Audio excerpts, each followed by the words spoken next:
se prepare para o vídeo mais sexualmente sugestivo dos últimos tempos. Vamos acompanhar a Nora, ou Annie, uma stripper que tem a vida profissional bastante corrida, mas que acaba conhecendo um jovem russo que é herdeiro de uma grande fortuna. Eles chegam a se envolver a ponto de se casarem impulsivamente, e é aí que a história começa de verdade. Sendo esse filme o maior ganhador de Oscars de 2025, ganhando em 5 categorias. Nossa, é muita apelação.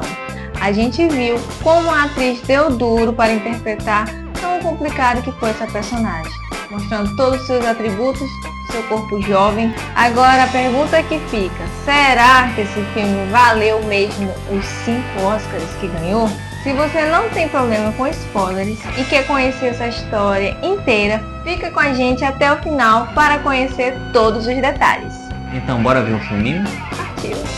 Logo no início do filme, nos deparamos com a rotina dificílima de Anora, atendendo vários clientes em um clube de diversão adulta, trabalhando como stripper e também como acompanhante de luxo. Em um certo momento, o estabelecimento recebe um cliente muito importante, um jovem herdeiro russo. E a única profissional capacitada para atendê-lo é a Nora, porque ela também fala russo, e sua avó era russa. E assim a Nora conhece esse jovem chamado Ivan Zakharov, que logo fica encantado com a beleza dela. Dessa forma, Ivan e a Nora começam a conversar, percebem que eles têm uma conexão relativamente forte, falando um pouco de russo e um pouco de inglês. E o Ivan fica tão impressionado com a beleza de Anora, inclusive depois deles terem ido para uma sala VIP em que ela dança com ele de uma forma mais sensual, ele pergunta para Anora se ela poderia se encontrar com ele fora daquele ambiente. E aí eles trocam o telefone e marcam de se encontrar no outro dia na casa dele. E quando ela chega no endereço, ela percebe que ele não é uma pessoa comum, porque ele mora em uma mansão muito luxuosa. Então, conforme combinado, eles fazem sexo. E depois, conversando, ela descobre que Ivan é filho de um poderoso oligarca russo, uma pessoa com muito dinheiro e influência. Logo percebemos que na verdade o Ivan é um menino mimado, um riquinho cheio de regalias e liberdade para gastar toda a sua herança do jeito que ele quiser. Muita bebida, uso de droga, muitas amizades, e a Nora se vê naquele ambiente. E então Ivan passa a chamá-la com mais frequência. Convida para uma festa de Réveillon na casa dele e lhe faz uma proposta por uma semana de companhia em troca de $15 mil. É claro que a Nora aceita. E assim sucede uma semana com bebidas, jogos, amigos, balada e sexo. E durante essa semana, eles ficam cada vez mais próximos, até que em certo momento, conversando com seus amigos de balada, o Ivan tem a brilhante ideia de fazer uma viagem e ir todo mundo para Las Vegas para curtir ainda mais. E é isso que eles fazem, pegam um jetinho particular, vão para Las Vegas, gastam muito dinheiro com bebidas, baladas, festa, curtição, apostas e principalmente muito sexo. Até que em certo momento, a Nora e Ivan têm uma conversa e ele parece estar sendo muito sincero em falar que quer casar com ela, aproveitando que eles já estão lá em Las Vegas e é fácil fazer isso só indo em uma capela de casamento. E ele também fala que se ele casasse com ela, ele automaticamente viraria um cidadão americano e não precisaria mais voltar para a Rússia. A Nora, ouvindo aquela proposta, acredita ser uma proposta realmente sincera e aceita, em troca de um anel de diamantes. Eles fazem esse acordo, acabam se casando em uma capela realmente, ela ganha o anel e fica completamente feliz e realizada, porque para ela achou o príncipe encantado de sua vida. A Nora fica tão empolgada com esse casamento, ela acredita ter tirado uma sorte muito grande, acertado na loteria. Chega num clube, pede demissão, fala para as amigas que casou com um ricaço, todas ficam incrédulas, algumas parabenizam, outras ficam com inveja. Enfim, a fofoca se espalha, chegando aos ouvidos dos pais de Ivan, por meio de redes sociais e colunas de notícias. É claro que eles não aceitam bem esse casamento, pedem para o seu braço direito touros cuidar dessa situação. Toros não acreditam imediatamente nisso. E assim, Toros envia 2 de seus capangas, chamados Igor e Garnick, para verificar se os rumores eram verdadeiros. Ao chegarem lá, os 2 capangas, justo na hora em que Ivan e a Nora estão naquele momento de intimidade do casal na sala, Igor e Garnick interrompem bruscamente o momento íntimo do casal e percebem que o rumor é real. Nessa hora, eles avisam o Toros, que fica desesperado e vai rapidamente em direção à mansão e dá ordem para que os 2 capangas não deixem que Ivan e a Nora saiam da mansão até que ele chegue lá.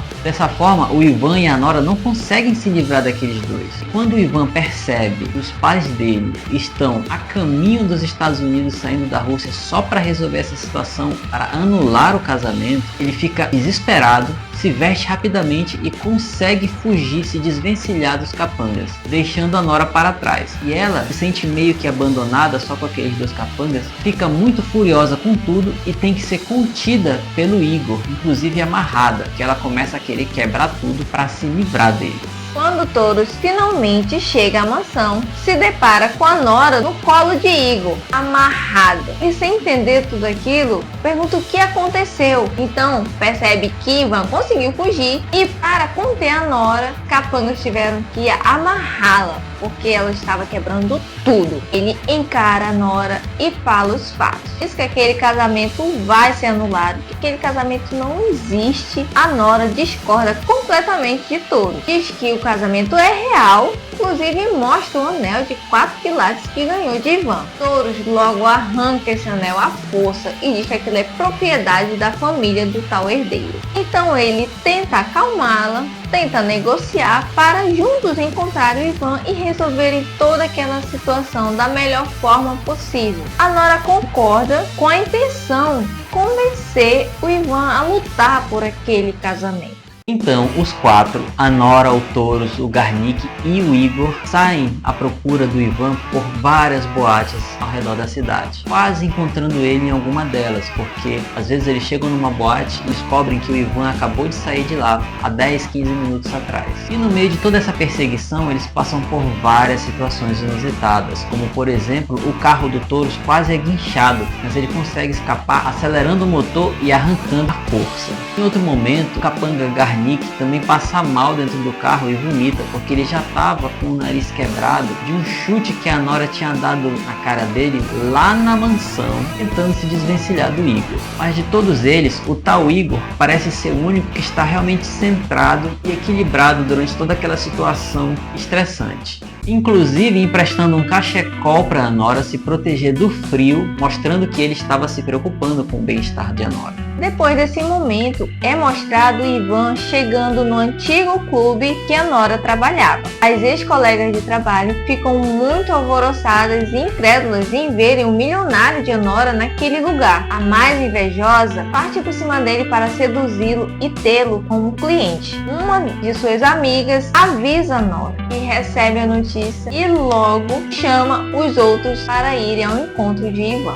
Chegando lá, a Nora encontra a tal invejosa em cima de Ivan, rebolando lá e fazendo todos aqueles serviços. Fica com muita raiva, tem um quebra-pau, tapa os puxões de cabelo e as unhadas. E o Ivan está completamente bêbado, fora de si. Nesse momento em que a Nora reencontra o Ivan na casa de stripper, ela tenta falar com ele, persuadi-lo para que eles consigam resolver aquela situação, mas ele naquele momento está bêbado demais para conseguir falar com ela ou para conseguir raciocinar alguma coisa. Ela fica decepcionada, mas ainda assim ela tem esperanças de que vai conseguir resolver toda aquela situação. Com todos os seus contatos e influências, o Toros, junto com o advogado da família, consegue uma audiência no tribunal logo na manhã seguinte para tentar anular o casamento o mais rápido possível. Mas durante essa sessão, eles se dão conta de que o casamento aconteceu em Las Vegas, portanto ele só vai poder ser anulado no mesmo lugar. Com isso, todos aguardam a chegada dos pais de Ivan para que levem os dois até Las Vegas para anularem aquele casamento.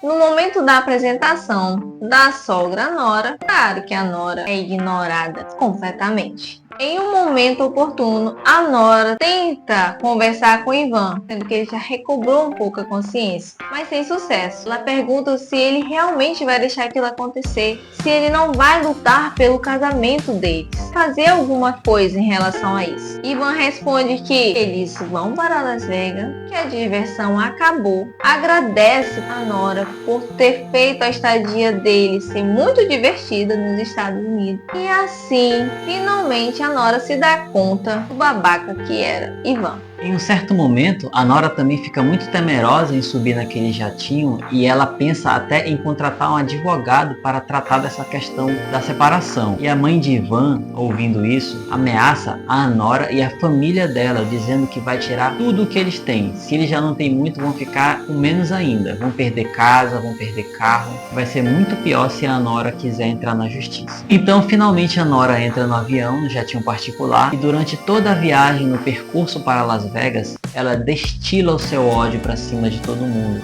inclusive falando mal de Ivan, dizendo que era um alívio para ela se separar daquele cara que ela finalmente percebeu ser um idiota, um babaca. Chegando lá no cartório, mesmo contrariada, a Nora e o Ivan assinam os papéis para a separação e ela vai embora alfinetando a sua agora ex-sogra, sendo escoltada por Igor, que ficou responsável de levá-la de volta para casa e pagar a ela os $10.000 como uma forma de compensar ela por todo aquele incômodo. Durante todo esse tempo que Igor passa com a Nora, ele tenta se aproximar e pedir desculpas por todo o tratamento rude que teve inicialmente. Diz que não foi a intenção machucá-la, que entendia o lado dela e que estava ali para apoiá-la. No entanto, a Nora não aceita isso com bons olhos, sempre o rechaça. A sua mágoa e revolta faz com que ela o xingue e trate muito mal. E depois de finalmente Igor chegar até a casa de Nora para entregá-la, ele mostra que ele tinha um anel, um diamante de 4 quilates. Ele pegou para entregá-la, como forma de recompensá-la por tudo que ela havia passado, mostrando assim que ele realmente se importava com ela. Nesse momento em que a Nora recebe novamente aquele anel, ela fica por alguns instantes sem palavras, porque ela não esperava aquilo e surpreendeu bastante a Nora. Dessa forma, a Nora se vê instintivamente na obrigação de recompensar o Igor de alguma forma. E o que ela faz? Ela pula para o banco em que ele está sentado, abaixa a poltrona e faz sexo com ele ali mesmo, como se ela estivesse demonstrando o agradecimento por ter recebido de volta o anel que tinha sido de noivado dela. E ali, no meio daquele momento, quando está naquele clímax, a Nora se dá conta de que, apesar de ela pensar que tinha conseguido se livrar de toda aquela vida a qual ela precisava dar o seu corpo em troca de dinheiro, a Nora se vê novamente fazendo a mesma coisa que ela fazia lá no começo da história. Então é como se ela tivesse regredido ao ponto de partida. E essa constatação deixa ela tão triste, frustrada e decepcionada por não ter conseguido fugir daquela vida que ela estava vivendo, que ela começou a socar o Igor, a revolta que ela estava sentindo naquele momento, e depois caiu em prantos, sendo reconfortada nos braços dele. Bom, a minha primeira impressão ao ver o fim do filme foi: sério que foi só isso? Sério que isso ganhou 5 Oscars? Eu acho que hoje em dia os filmes estão deixando de desejar com os seus fins em aberto. A gente nunca sabe de fato o que acontece depois. Talvez ela voltou a ser stripper, talvez ela vendeu o anel e mudou de vida. Não dá pra saber. É muito decepcionante. Esse é aquele típico filme que divide opiniões. Tem as pessoas que gostam muito e tem as pessoas que odeiam. Particularmente fiquei realmente muito decepcionado com a forma como o filme acabou. Mas assim, deu pra entender a ideia de que o diretor quis brincar com esse conceito de Cinderela invertida, que encontra o príncipe encantado, que muda tudo à sua volta, mas que quando ela menos espera, recebe um tapa de realidade e descobre que nunca vai fazer parte de verdade daquela utopia. Então a impressão que eu tive é que esse filme é como se fosse um sanduíche mordido que foi colocado em um museu de obras de arte. As pessoas passam a achar que é uma obra de arte, sendo que não é. Na minha opinião, a história toda foi superestimada pela Academia de Premiações do Oscar. Então é isso, se você gostou desse conteúdo, deixe seu like e não esqueça de comentar e deixar sua opinião do que gostaria de ver no futuro aqui nesse canal. E não se esqueça de se inscrever para não perder os novos conteúdos. Tchau! Tchau!